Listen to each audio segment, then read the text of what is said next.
This was the very first surgery in my entire life that I do not remember getting even the slightest bit sleepy, but I was hallucinating on. A fibula flap is when surgeons take a small portion of the fibula bone, the thinner bone in your lower leg, along with its blood vessels, skin, and tissue to rebuild the jaw. Don't worry, the fibula bone is not essential for walking. The surgery can last 8 to 12 hours, depending on complexity. Have you heard of this surgery before? So what I'm eating for dinner tonight. So we got some pizza, pepperoni, and sausage blended up into a soup. It's probably the best meal we've had since breakfast. I also, know what these are, but they're from the hospital. We're using this bits because when I drink, I kind of feel really kind of fatigued.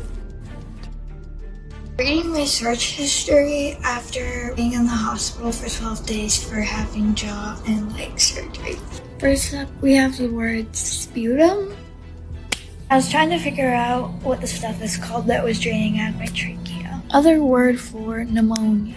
I wanted to nominate my nurse for a Daisy Award. This was her. She stayed an hour after her shift for me. Apparently I was really hungry. Signs of tracheal-induced rhinosinusitis. I had a really bad cough from my trach, so my mom thought I was getting bronchitis. Naturally, I wanted to know how long I would have this disease, and if I would be spreading it to anyone. I didn't have it. My throat was just really dry, despite all the sputum coming out. I wanted to know how to keep my teeth and mouth clean despite having my mouth wired shut and the splint on, because I wasn't allowed to brush my teeth. Nasty. I was also curious about how long it takes for a magnesium hydroxide to wear off.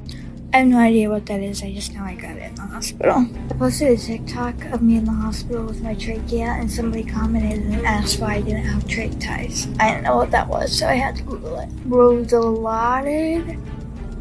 I could smell colors. Not actually, but I was hallucinating a lot. For example, I thought that this looks like this guy, or some similar character that had shoulder-length black hair and wore all black. I wanted to know if my splint was connected to the wires that were running down my gums or not, because I really wanted the wires to come out with the splint and not stay with the arch bars that were going to be in there for months. These little guys. The very first day that I went downstairs to play in the playroom of the Ronald McDonald house, I really wanted to play Super Mario Bros. On the Switch, but I could not figure it out. I'm just gonna blame that on the pain meds. This was the very first surgery in my entire life that I do not remember getting even the slightest bit sleepy when they started pumping stuff into me to put me to sleep.